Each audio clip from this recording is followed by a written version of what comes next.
یہاں آ کر سانس لینا، یہاں آ کر دن گزارنا، راتیں گزارنا، یہ بہت بڑی سعادت کی بات ہے۔ اور اللہ تعالیٰ جسے یہاں بلاتا ہے گویا ایک خاص کرم کرتا ہے کہ اپنے در کی حاضری عطا فرما دیتا ہے۔ ہم دعا کرتے ہیں اللہ ہمیں بار بار مکہ آنا نصیب فرمائے، بار بار مدینہ آنا نصیب فرمائے۔ ہر سال لاکھوں لوگ یہاں پر حج کرنے کے لیے آتے ہیں، اللہ کریم ہمیں بھی اسی سال حج کی توفیق عطا فرمائے۔ مکہ شہر ویسے تو بہت ہی خاص ہے، لیکن اللہ تبارک و تعالیٰ نے اس شہر میں کچھ ایسی چیزیں رکھی ہیں جو اس کی خاصیت کو بڑھاتی ہیں۔ اس میں سب سے پہلی چیز یہ کہ مکہ کے اندر کعبۃ اللہ شریف ہے۔ دنیا بھر سے لوگ یہاں آتے ہیں، کعبے کا دیدار کرتے ہیں، اور کوئی آنکھ ایسی نہیں ہے کہ وہ پہلی بار کعبے کا دیدار کرے اور اس آنکھ سے آنسو نہ بہاؤ۔ یہ سب کے ساتھ ہوتا ہے، انسان جب پہلی بار کعبے کو دیکھتا ہے تو وہ خود بخود رو پڑتا ہے کہ وہ کعبہ جو کل تک تصویروں میں دیکھ رہے تھے، وہ کعبہ جو کل تک ٹی وی پر دیکھ رہے تھے، آج رب نے وہی کعبہ آنکھوں سے دکھا دیا ہے۔ تو یہ اللہ کا بہت کرم اور احسان ہے۔ اور دوسری بات کہ جو مکہ شہر ہے، اس مکہ شہر کے اندر ہمارے نبی صلی اللہ تعالی علیہ وسلم نے اپنی زندگی کے کئی سال رسول اللہ نے مکہ میں گزارے۔ ایک بات کا سب کو پتا ہوگا کہ ہمارے نبی صلی اللہ علیہ وسلم کی ظاہری عمر 63 سال تھی۔ 63 سال کی زندگی میں سے رسول اللہ صلی اللہ علیہ وسلم نے 53 سال مکہ کے اندر گزارے۔ اور ایک اور بڑی خاص بات جو صرف مکہ میں ہے اور کہیں نہیں ہے، دنیا میں کہیں بھی چلے جاؤ اور جا کر ایک نیکی کرو تو ایک نیکی پر ایک کا ثواب ہے۔ مکہ وہ جگہ ہے یہاں جو شخص ایک نیکی کرتا ہے، اللہ کریم ایک نیکی کے بدلے 1,00,000 نیکیوں کا ثواب عطا فرماتا ہے۔ یہ شہر کی بہت بڑی خاص بات ہے۔ ہم دعا کرتے ہیں اللہ ہمیں زیادہ سے زیادہ نیکیاں کرنے کی توفیق عطا فرمائے، اللہ ہمیں گناہوں سے بچائے اور نیکیوں پر استقامت عطا فرمائے۔ اچھا جی، زیارت کے سفر سے پہلے ہم سب کا ایک اتفاق ہونا چاہیے، اور ہمارا اتفاق یہ ہونا چاہیے کہ ہم نے پورا سفر آپس میں باتیں کیے بغیر، موبائل فون استعمال کیے بغیر اور بلا وجہ ادھر ادھر دیکھنے سے بچتے ہوئے توجہ کے ساتھ اپنا یہ سفر کرتے ہیں۔ ہمارے بیچ میں اکثر وہ بیٹھے ہیں جو پہلی بار یہاں آ رہے ہیں، تو یاد رکھیں اگر ہماری توجہ زیادہ ہوگی تو انشاءاللہ ہمیں بہت کچھ دیکھنے کو، سننے کو اور سمجھنے کو مل جائے گا۔ توجہ نہیں ہوگی تو سفر اچھا نہیں ہو پائے گا۔ جتنی توجہ ہوگی اتنا سفر بھی اچھا ہوگا اور سفر کا لطف اور مزہ بھی بڑھتا جائے گا۔ تو توجہ دیں گے انشاءاللہ؟ کون کون توجہ دے گا ذرا ہاتھ اٹھائیں، دیں گے انشاءاللہ؟ چلیں جزاک اللہ۔ اللہ پاک سے دعا ہے اللہ ہمارا سفر خیر و عافیت سے پورا فرمائے۔ ہماری جو پہلی زیارت ہے جہاں پر ابھی ہم جانے لگے، اس کے بارے میں پہلے ایک واقعہ سن لیتے ہیں۔ ہمارے نبی صلی اللہ تعالیٰ علیہ وسلم جب مکہ میں تھے اور آپ نے مکہ میں اسلام کی دعوت دینا شروع کی تو بہت سارے ایسے کافر تھے جو نبی اکرم صلی اللہ علیہ وسلم کے دشمن بن گئے تھے۔ یہ کافر رسول اللہ صلی اللہ علیہ وسلم کو تکلیفیں پہنچاتے تھے، آپ کو تنگ کرتے تھے تاکہ آپ اسلام کی دعوت دینا چھوڑ دیں، لیکن ہمارے نبی اسلام کی دعوت دیتے رہے۔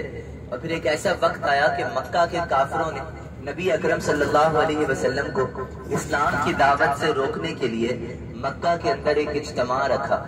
حرم کے پاس میں ایک جگہ ہوتی تھی جس کا نام تھا دارالندوہ۔ دارالندوہ وہ جگہ تھی کہ جب مکہ میں کوئی اجتماع ہوتا تھا، کوئی میٹنگ ہوتی تھی، وہ دارالندوہ میں ہوتی تھی۔ تو دارالندوہ میں مکہ کے بڑے بڑے کافر آ گئے، ابو جہل، ابو لہب، عتبہ، یہ سارے لوگ وہاں آئے اور دارالندوہ میں سب نے اکٹھے ہو کر کہا کہ کوئی ایسی بات بتاؤ، کوئی ایسا کام بتاؤ کہ جو کرنے سے اسلام بالکل ختم ہو جائے۔ تو ان میں ایک کافر تھا، اس کافر نے کہا کہ رسول اللہ صلی اللہ علیہ وسلم کو اگر شہید کر دو گے تو اسلام ختم ہو جائے گا۔ اور یہ کس نے کہا؟ ابو جہل نے۔ ابو جہل کا نام تقریباً سب نے سنا ہوگا، ایک بڑا مشہور کافر تھا۔ اس نے کہا اگر رسول اللہ کو شہید کر دو گے تو اسلام ختم ہو جائے گا۔ تو لوگوں نے ابو جہل سے کہا کہ یہ کام آسان نہیں ہے۔ لوگوں نے اس سے کہا کہ اگر رسول اللہ صلی اللہ علیہ وسلم کے اوپر تلوار اٹھا لی تو جو رسول اللہ کے چاہنے والے ہیں وہ ہم پہ تلواریں اٹھا لیں گے۔ لوگوں نے ابو جہل سے کہا مکہ میں جنگ ہو جائے گی، ایسا مت کرو۔ ابو جہل نے کہا کہ میں یہ کام رات کے اندھیرے میں کرواؤں گا۔ ابو جہل نے کیا کیا کہ اس نے 11 آدمی بلائے، 11 آدمیوں کے ہاتھوں میں تلواریں دی اور ابو جہل نے ان سے کہا کہ رات کا انتظار کرو، رات ہوگی تو رسول اللہ کے گھر کے باہر کھڑے ہو جانا، کہ رسول اللہ صلی اللہ علیہ وسلم گھر سے باہر نکلے تو تلواروں سے رسول اللہ پر حملہ کرتے ہیں۔ ان 11 آدمیوں نے پوچھا کہ ابو جہل اگر رسول اللہ رات کو گھر سے باہر نہ نکلے تو ابو جہل نے کہا آدھی رات تک باہر انتظار کرنا، کہا اگر آدھی رات تک گھر سے باہر نہ آئے تو آدھی رات کے بعد گھر کے اندر چلے جانا، اور جس بستر پر وہ سوتے ہیں کہا اس بستر کے اوپر حملہ کر دینا۔ وہ 11 آدمی تلواریں لے کر انتظار کر رہے تھے کہ رات ہوگی تو رسول اللہ کے گھر میں جائیں گے اور حملہ کریں گے، لیکن اس سے پہلے کہ رات ہونے سے پہلے ہی ہمارے نبی صلی اللہ علیہ وسلم کو اللہ تعالیٰ کی طرف سے ایک پیغام آیا۔ اللہ کے فرشتے ہیں سیدنا جبریل علیہ السلام، جبریل نبی پاک کے پاس آئے اور جبریل آ کر کہتے ہیں کہ یا رسول اللہ نے حکم دیا ہے کہ آج آپ مکہ میں نہ رہیں بلکہ آج رات کو مکہ سے مدینہ کے لیے سفر فرما لیں، مکہ چھوڑ دیں اور مدینہ چلے جائیں۔ ہمارے نبی صلی اللہ علیہ وسلم کو جب مکہ سے مدینہ جانے کا حکم ہوا تو آپ نے سیدنا ابو بکر صدیق رضی اللہ تعالیٰ عنہ کو اپنے ساتھ لے کر جانا چاہا، تو رسول اللہ ابو بکر صدیق کے گھر گئے اور آپ نے جا کر ابو بکر صدیق رضی اللہ تعالیٰ عنہ کو بتایا کہ ابو بکر اللہ نے سفر کا ہجرت کا حکم دیا ہے، آج رات کو تیار رہنا، رات کو ہم مکہ چھوڑ دیں گے اور مدینہ کے لیے روانہ ہو جائیں گے۔ ہمارے نبی صلی اللہ علیہ وسلم یہ بات ارشاد فرما کر اپنے گھر واپس چلے گئے۔ جب رسول اللہ اپنے گھر گئے تو آپ نے اپنے گھر جا کر مکے والوں کی امانتوں کو حضرت علی کو دے دیا۔ ایک بات آپ سب نے سنی ہوگی، پڑھی ہوگی کہ مکہ والے رسول اللہ صلی اللہ علیہ وسلم کو صادق اور امین کہتے ہیں۔ صادق کا مطلب ہوتا ہے سچا اور امین کا مطلب ہوتا ہے امانت دار۔ تو مکہ کے کافر رسول اللہ صلی اللہ علیہ وسلم کے پاس اپنی امانتیں رکھواتے تھے، اور ہمارے نبی کے پاس مکے والوں کی بہت ساری امانتیں موجود تھیں۔ تو آپ کے پاس جتنی بھی امانتیں تھیں آپ نے وہ ساری امانت حضرت علی کو دی، اور آپ نے حضرت علی سے فرمایا کہ علی یہ مکے والوں کی امانتیں اپنے پاس رکھ لو، اور صبح مکے والوں کی امانتیں انہیں واپس کر دینا اور ان کی امانتیں انہیں واپس کر کر مدینے آ جانا۔ ہمارے نبی صلی اللہ تعالی علیہ وآلہ وسلم نے آپ نے ساری امانتیں حضرت علی کو دے کر آپ رات کو اپنے گھر سے نکلے مدینہ جانے کے لیے۔ جب نبی پاک رات کو اپنے گھر سے باہر روانہ ہوئے مدینے کے لیے تو آپ نے گھر سے نکلتے ہی دیکھا کہ گھر کے باہر 11 آدمی تلواریں لے کر کھڑے ہیں، اور یہ 11 آدمی وہی 11 آدمی تھے جنہیں ابو جہل نے بھیجا تھا، جو ابھی ہم لوگ سن رہے تھے۔ یہ 11 آدمی رسول اللہ کے گھر کے باہر تلواریں لے کر کھڑے تھے۔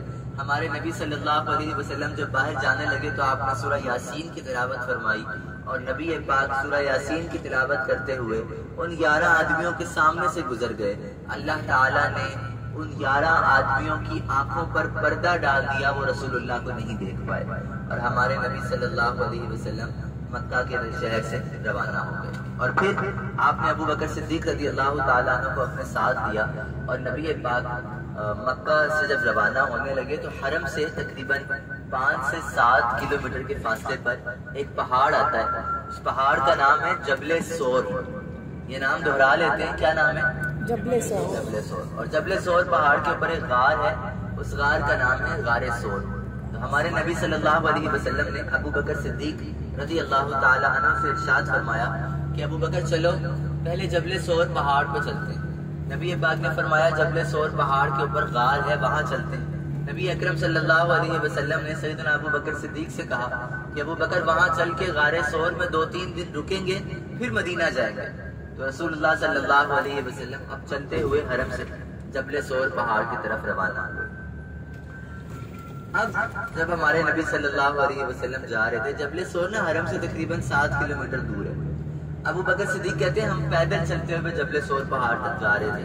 کہتے ہیں جب پہاڑ کے پاس پہنچے نا اور پہاڑ کے اوپر چڑھنے لگے، ابو بکر صدیق فرماتے میری نظر پڑی رسول اللہ کے جو پاؤں تھے وہ زخمی ہو چکے تھے، کیونکہ آپ اتنا زیادہ لمبا سفر پیدل چل کے آ رہے تھے، اور پچھلے دور میں نا زمین صاف ستھری نہیں ہوتی تھی، زمین پر جھاڑیاں کانٹے ہوتے تھے۔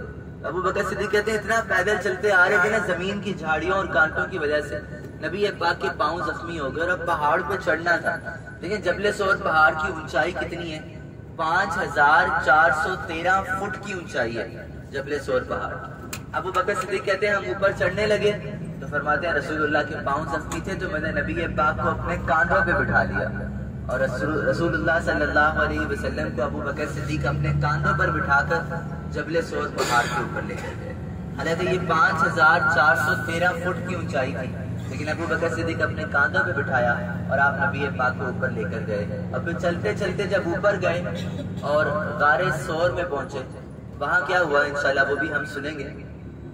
ابھی ہم لوگ اسی پہاڑ جبل سور پہاڑ کی طرف جا رہے ہیں. کچھ ہی دیر میں وہ پہاڑ آ جائے گا جبل سور، اور انشاءاللہ ہم اس کی زیارت کریں گے. اچھا، یہ جو یہاں ہم سارے بیٹھے ہیں، مجھے ذرا ایک بات بتائیے، ہم بس میں کیا کرنے آئے ہیں؟ زیارت کرنے آئے نا، سونے کے لیے تو نہیں آئے نا. مجھے اکثر لوگ سوتے ہوئے نظر آ رہے ہیں، تو میں ذرا ایک بات سمجھا دوں. جو بھی سو رہے ذرا ان کو اٹھا دیں ایک دفعہ اور میری بات کو سن لیں. ہمارا جو یہ سفر ہے نا، سن لیں آپ بھی بات کو، سن لیں سب لوگ سن لیں. یہ جو سفر ہے نا یہ بہت مختصر ہے. 5 زیارتیں ہیں ہماری، پھر ہم ہوٹل واپس چلے جائیں گے. جب تک ہم یہاں ہیں نا، اگر ہم جاگتے رہیں گے تو ہماری زیارت اچھی ہو جائے گی. اور ہم میں سے کوئی نہیں جانتا کہ دوبارہ ہمیں یہ سفر کرنے کا موقع ملنا ہے یا نہیں ملنا، یہ تو اللہ ہی جانتا ہے نا. تو آج اگر موقع ملا ہے تو اس کو سو کر ضائع نہ کریں، بلکہ جاگتے رہیں. میں دیکھ رہا ہوں بات ہو رہی ہے کس کی؟ ہمارے نبی صلی اللہ علیہ وسلم. اور لوگ کیا کر رہے ہیں؟ ادھر ادھر دیکھ رہے ہیں، پہاڑوں کو دیکھ رہے ہیں، آپس میں باتیں کر رہے ہیں یا سو رہے ہیں. یا جب ذکر اللہ کے رسول صلی اللہ علیہ وسلم کا ہو رہا ہو تو پوری توجہ کے ساتھ بات کو سننا چاہیے.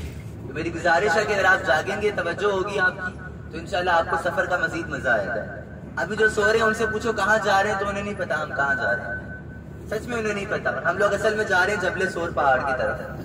اور یہ وہ مبارک پہاڑ ہے جہاں ہمارے نبی صلی اللہ علیہ وسلم اور سب سے پہلے ایمان لانے والے ابو بکر صدیق رضی اللہ تعالیٰ عنہ نے قیام کیا. تو برائے کرم جب بھی دین کی بات ہو اپنی توجہ پوری ساتھ میں رکھا کریں. انشاءاللہ آپ کو اس توجہ دینے سے دین میں بھی فائدہ ہوگا، دنیا میں بھی فائدہ ہوگا کہ آپ اللہ اور اس کے رسول کی باتوں کو سنتے ہیں. تو ہم لوگ انشاءاللہ ابھی جبل سور پہاڑ کے پاس پہنچیں گے، وہاں پر اتریں گے اور پہاڑ کی زیارت کریں گے. اور انشاءاللہ آگے جو واقعہ ہوا آگے کا وہ انشاءاللہ ہم لوگ نیچے اتر کر سنیں گے. آئیں مل کر درود پاک پڑھ لیتے ہیں. اللہم صلی علی سیدنا محمد وعلی آلہ وصحبہ وسلم. تھوڑی دیر میں انشاءاللہ پہنچ رہے ہیں، وہاں اتریں گے اور زیارت کریں. جزاک اللہ خیر.